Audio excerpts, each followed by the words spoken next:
filimka lagu magacaabo Watu ayaa shaqadiisa dib loo bilaabi doonaa saaxiibayaal sida hadda warbixinada aan ku helayno directorka lagu magacaabo Ayan Muqurji oo filimkan director ka ayaa wuxuu xaqiijiyay saaxiibayaal goor dhow ama saacadaha soo socdo in shaqada filimka dib loogu laaban doono maadaama ninkii filimkan kala waday ee lagu magacaabo HR ama Heritage Roction oo bishii la soo dhaafay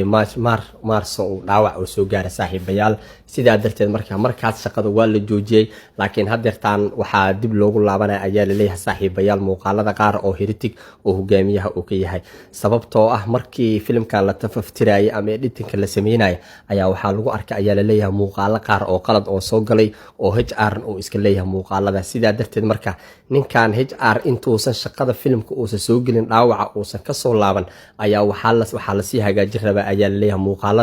muuqaaladaasna waxaa loo isticmaali doonaa aaladda body double ama macnaha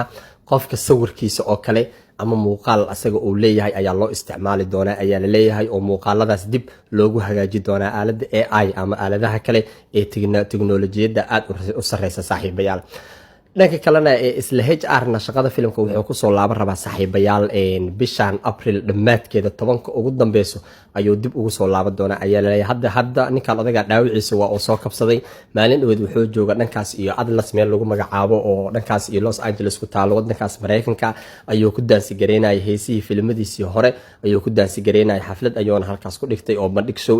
sidaa darteed marka ninkan hadda dhaawiciisa waa uu soo kabtay ayaa la leeyahay qolyaha caafimaadka waa Sharaj Films ayuu soo maraa kadib dhaqaatiirtaas markuu ka soo gudbana sadka filimka ayuu imaan doonaa hal hees oo kaliya ayaa ka dhiman NTR waxa la leeyahay heesta filimkan waa oo dhameystiray laakiin HR ayaa dhaawac gaaray marka muuqaalkiisa ayaa si gooni ah loo duubi doonaa ayaa la leeyahay saaxiibayaal bishan Aprilna shaqada filimka oo HR dib ayuu ugu soo laaban doonaa saaxiibayaal